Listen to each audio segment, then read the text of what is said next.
Welcome back. 6 out of every 10 adults live with at least one chronic disease, according to the CDC. It's a sobering statistic, but doctors and nutritionists at Mass General Brigham are hoping to change that, not with prescriptions or medical procedures, but with food.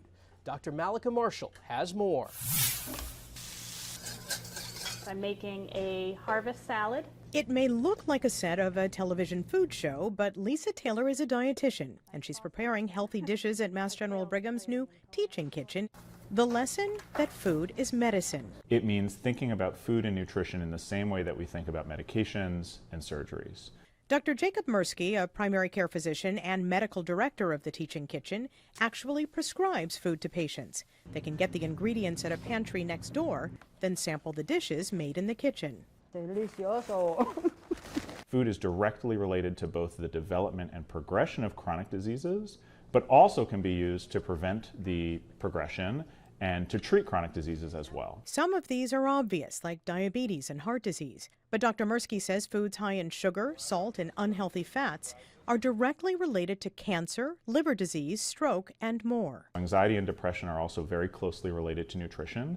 I love leaving like the little leaves whole. These lessons are also available even if you're not a patient through an online cooking class developed by Mass General Brigham called New Cook. Thousands of people have joined in the classes to cook along with a professional chef and learn the power of nutrition. You can really make a difference in your health outcomes, in the risk of chronic diseases by changing what you're eating, how you're looking at food, what you put on your plate. With a focus on plant-based meals and affordability. We try to prepare for a family of 4 for less than $20. It's a good combination for a healthy life. Dr. Malika Marshall, CBS News, Boston. A new stroke treatment is accomplishing what was once thought to be impossible, restoring mobility years after a stroke.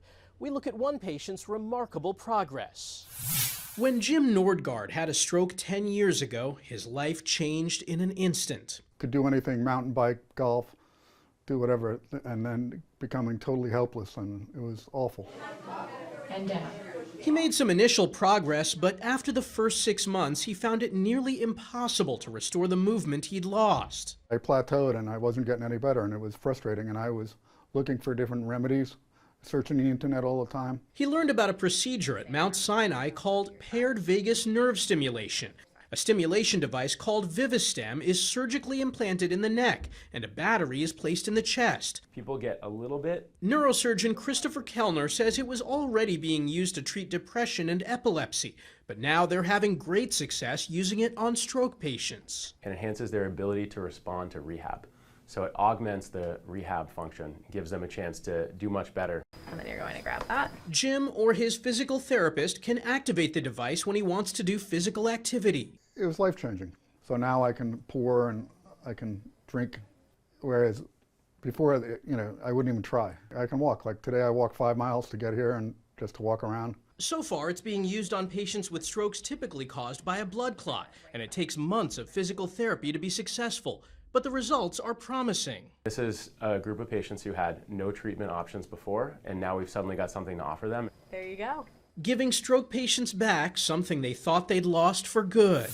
That's this week's Eye on Health. I'm Michael George. Thanks for joining us, and be well.